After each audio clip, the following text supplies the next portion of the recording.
This is one of the most interesting books I've ever read, and I didn't play a single line out of it. Still, it has one of the biggest lessons you can imagine. I've seen many people do videos about it already here on YouTube, and everybody talks about the contents and the great lines Michael Brecker practiced, but there is a bigger takeaway, and that's this. I've marked it. Well, it's great to know that Michael Brecker used to practice most lines in all 12 keys, but what is even more interesting about it, and that has nothing really to do with which specific line he played, is how he would get it into his playing and how he would study, how he would organize his study. So, the fact that it's a practice journal, that's not the first time you've heard that probably, but that's such a great idea.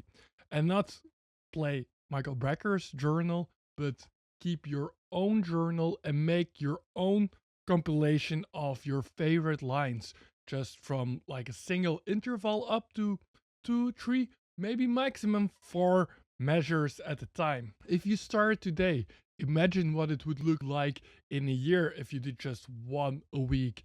Imagine what it would look like in 5 years from now. 10, 20. You'll have like an amazing journal of so many ideas that you can revisit. But that's not all. Let me read to you what I've marked there. It's about the accounts of several musicians that saw Michael practice. And John Patitucci writes, Michael took 4-note phrases and longer phrases and inverted them, played them in every key and also all registers of the horn. But now it comes. Each idea was a shape he would permutate a seed to twist around, bend into new things. Or, as Mike Brecker put it himself in one of these clinics you can find here on YouTube, he would copy lines from other people and distort the hell out of them. Besides generating your own lines, there's another very important factor to take into account. It creates the habit of developing motives, and that's a technique by itself you want to learn for improvisation. One of the most important techniques, I would say.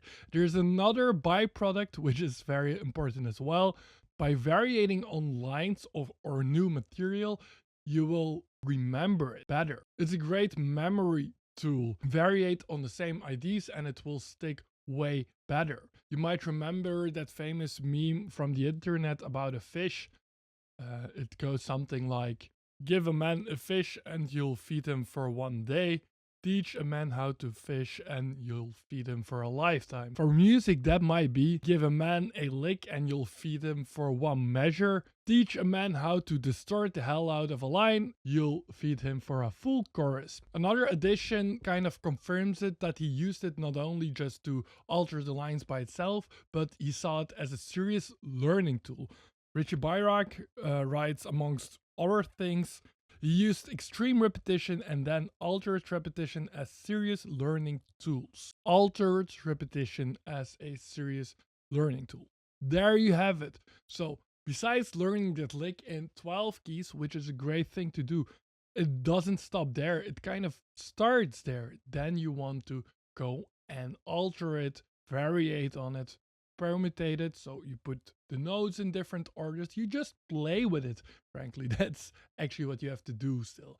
And another thing to take away, I mentioned it already, keep your own journal. And maybe you take a line from Brecker and you put it in there, but just gather different lines. Everybody is his own personality, so you make your own compilation of lines, I would suggest.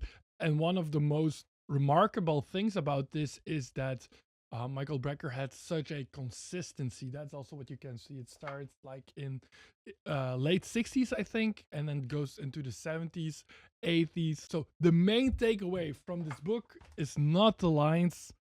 The lines are great, but it's the approach to practicing improvisation. And there are some great didactical tools even in there. So I didn't play a single line out of it yet, but I learned so much by just reading the foreword and reading about. Yeah, I read through it. I read the some of the notes and I read some of the lines, but I didn't play them. I just read it a bit like a book, and it was like amazingly interesting. Just wanted to share that. I hope you'll start your own journal, or maybe some of you are already doing that. That's great. I did this actually not for myself. I'm an avid, not practice what you preach kind of teacher. So I have a student since 2018, Sai, a great friend, meanwhile, and we have great lessons through Skype weekly. And we kept for him actually a diary, and you can see it's 14 or 15 pages with IDs, sometimes melodies, complete melodies, small IDs, bigger IDs, and just from time to time, like after a year, reading through that whole thing again, it refreshes so much about what you used to practice, and it's still there. Sometimes you kind of forget about it, but if you refresh it, it gives you so much material which you used to know. So it's a great storage of your own practice material. I also want to inform you that we, since 2 weeks in 2025,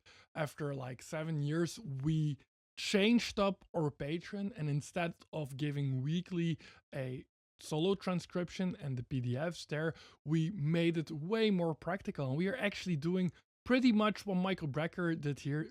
We select a line, we transpose it for you in 12 keys, and then we do a video lesson about it. We write variations on it and talk about the concepts, what are hidden in there, and you can, extract so much just from a single 2 measure or 3 measure lick or line. It's amazing. So if you want to learn that way, and you can do that totally by yourself, but you also can join us, and we provide analysis and how to practice, how to variate. You can find a link in the description, go to Patreon. And so to wrap up, that were my thoughts. What do you think? Do you have a practice journal? I would really love to hear from you if you have one.